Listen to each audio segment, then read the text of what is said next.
അവിടെ ഇങ്ങനെ ഒരു സംഗതി കാണുന്നുണ്ട്. കുറേ കളിക്കാർ കണ്ടുണ്ട്, സൈക്കിളുണ്ട്.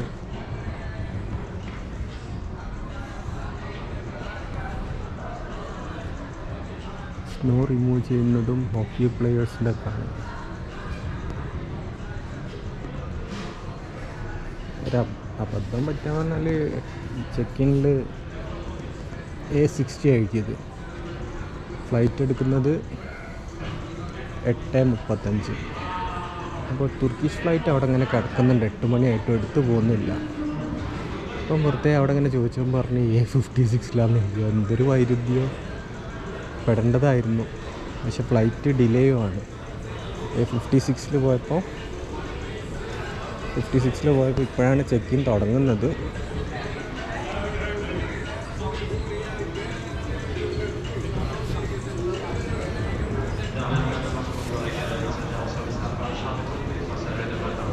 ഇവിടുന്ന് റോയൽ, അതായത് മോൺട്രിയാൽ കണക്റ്റിംഗ് ആണ്. ഈജിപ്ത് കണക്റ്റിംഗ് കിട്ടാൻ കുറേ നോക്കിയിട്ടുണ്ടായിരുന്നു. അറ്റ്ലീസ്റ്റ് പിന്നെ പിരമിഡ് എയർ വ്യൂ എങ്കിലും കിട്ടുമല്ലോ.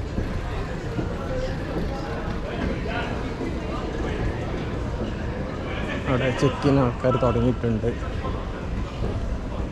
ചെക്കിനൊക്കെ ലാസ്റ്റ് കയറിയാൽ മതി. എന്തിനാണ് വെറുതെ അവിടെ ഇങ്ങനെ ലൈനിൽ നിൽക്കുന്നത്? അവരിരുന്നൂടെ. ഇതിനെപ്പോഴും ലാസ്റ്റാണ് പോവാറുള്ളത്.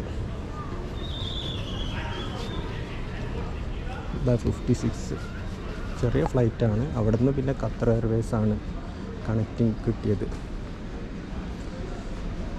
റോയൽ എയർ മൊറോക്കോ സർവീസ് എങ്ങനെ ഉണ്ട് നോക്കാം.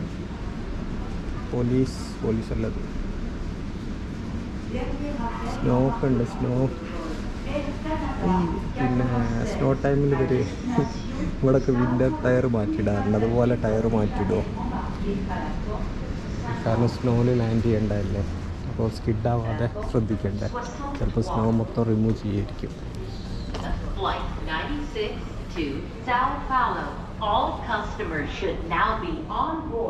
ടി വിയിലൊക്കെ ഐസ് ഹോക്കിയുടെ ഇതാണ്.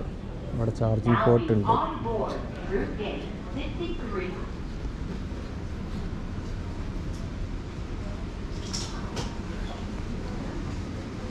ഇവിടെ ടൊറൻ്റോ എയർപോർട്ടിനേക്കാളും ഒരു 200-300 കുറച്ച് എമൗണ്ട് കുറവാണ്. $400 കുറവാണ്.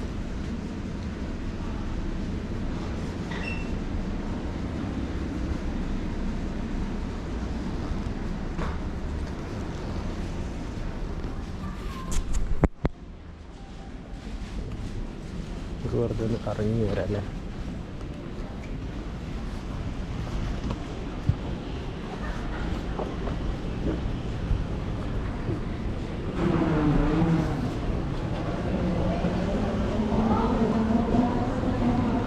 നല്ല നീളമുള്ളതാണ് ഒരു സംഗതി. എയർപോർട്ട് വലിയ എയർപോർട്ടാണ്. അലക്സിൻ്റെ എല്ലാ സ്ഥലത്തും ചാർജിങ് പോർട്ട് ഉണ്ട്. ഞാൻ വന്ന സമയത്ത് കുറേ ആൾക്കാരുണ്ടായിരുന്നു. ഇപ്പോൾ പിന്നെ കുറഞ്ഞു. ഒരു 5 മണിക്കൊക്കെ ഭയങ്കര തിരക്ക്. കാരണം ഇവിടുന്ന് പ്രൊവിൻസിലേക്കൊക്കെ ആൾക്കാർ പോകുന്നുണ്ടല്ലോ, വ്യത്യസ്ത പ്രൊവിൻസിലേക്ക്. പിന്നെ ഇൻ്റർനാഷണൽ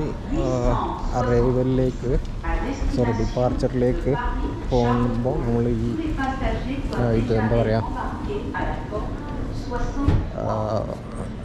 ബോർഡിംഗ് പാസ് സ്കാൻ ചെയ്യണം, എന്നാലേ കയറുള്ളൂ. അതുവരെ സാധാരണ ആൾക്കാർക്കും കയറാൻ പറ്റും തോന്നുന്നു. ഇതൊരു ഫ്ലൈറ്റാണ്. ഇതൊരു ഫ്ലൈറ്റ് ഉണ്ട് അവിടെ. ചിലപ്പോൾ ഖത്തർ എയർവേസ് ആയിരിക്കും.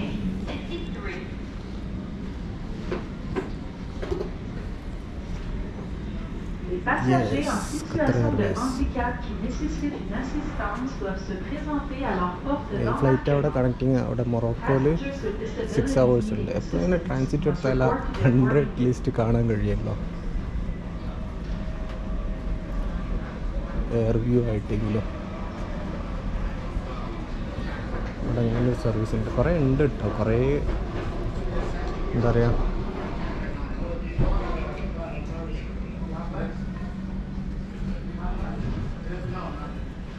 രാത്രിയായപ്പോൾ കുറേ ആൾക്കാർ ഒഴിഞ്ഞിട്ടുണ്ട്. നമ്മളിപ്പോഴും അവിടെ ചെക്ക് ഇൻ തുടർന്നുകൊണ്ടിരിക്കുകയാണ്. 9 മണി 9:30 ആകുമ്പോഴേക്കൊക്കെ ഫ്ലൈറ്റ് എടുക്കുകയുള്ളൂ. ഏകദേശം അയാൾ അവിടെ ഇരിക്കുന്ന ആൾ കച്ചറ ഉണ്ടാക്കിയിട്ടുണ്ടായിരുന്നു എന്തോ റീസണിൽ, എന്താണെന്നറിയില്ല. നമ്മളെ കാണിക്കാൻ കിട്ടുമോ നോക്കട്ടെ. അതായത് ടൈം ഡിലേ ആയതുകൊണ്ടെന്നറിയില്ല. പക്ഷെ അധികം ടൈം ഡിലേ ഒന്നും ആയില്ല. ഒരു 20 മിനിറ്റിൻ്റെ ഒരു ഡിലേ ഒക്കെ വന്നിട്ടുണ്ടായിരുന്നുള്ളൂ. അച്ഛൻ മരിക്കാൻ കിടക്കുകയാണ്, അയാൾ പ്രൊഫഷണലാണ് എന്തൊക്കെ പറഞ്ഞ്. സ്വാഭാവികമാണല്ലോ, അവിടെ പോലീസ് സംസാരിച്ചുകൊണ്ടിരിക്കുന്നതുകൊണ്ട് ചില ഫ്രഞ്ചിലായിരിക്കും. ഞാൻ അവിടെ നിന്ന് ഒരു ചോക്ലേറ്റ് വാങ്ങിയിട്ടുണ്ടായിരുന്നു. മാഴ്സ് $4 4.50 ഇൻറ്റു 62 കൂട്ടിയ ഇന്ത്യൻ റുപ്പി കിട്ടും കേട്ടോ. ഇൻറ്റു 62. ഞാൻ ഇരുന്നത് അവിടെ 60, ഇത് 58 60-ലായിരുന്നു കുറേ നേരം. തുർക്കിഷ് എയർലൈൻസ് എടുത്ത് പോയോന്നറിയില്ല, നോക്കാം. ഞാൻ കുറേ പോകണ്ടേ, ഞാൻ കുറച്ച് ഓടിയിട്ടുണ്ടായിരുന്നു. കാരണം ഫ്ലൈറ്റ് പോയിട്ടത് കുറച്ച് വലിയ ഫ്ലൈറ്റാണ്. അവിടെ എപ്പോഴും ഉണ്ട്. ഫ്ലൈറ്റ് പോയിട്ടും വളരെ കുറഞ്ഞ ആൾക്കാരാണ്. അപ്പോൾ ഒരു ഡൗട്ട് തോന്നിയിട്ട് അങ്ങനെ ഇതാക്കിയതായിരുന്നു. ചോദിച്ചപ്പോഴാണ് ഞാൻ വിചാരിച്ചു ഫ്ലൈറ്റ് മിസ്സായി വന്ന് പണി കിട്ടിയോന്ന്.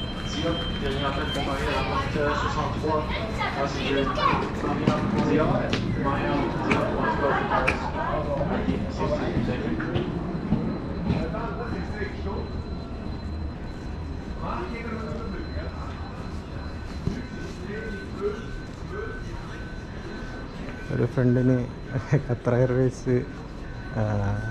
എയർവേസിൽ ഖത്തറിന്ന് കേട്ടോ എന്തോ ഫ്ലൈറ്റ് ഫുള്ളായിട്ട് നെക്സ്റ്റ് ഫ്ലൈറ്റിന് ടിക്കറ്റ് തന്നാൽ മതി എന്ന് പറഞ്ഞു. 4 ആൾക്കാരുടെ തന്നെ $1,500 കോമ്പൻസേഷൻ ചാർജും പിന്നെ ബാക്കിയുള്ളത് എന്താ പറയുക ഫ്രീ ടിക്കറ്റും കൊടുക്കും.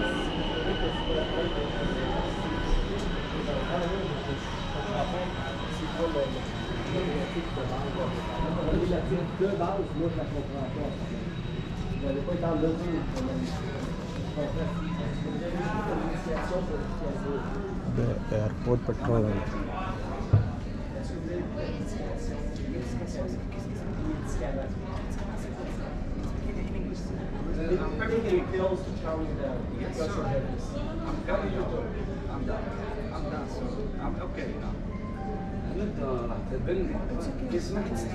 I trust in the police. You know, I give you. I like.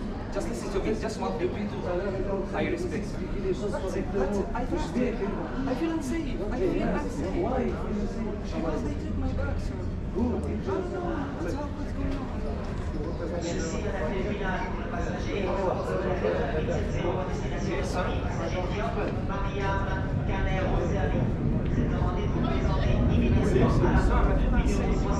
Tomorrow.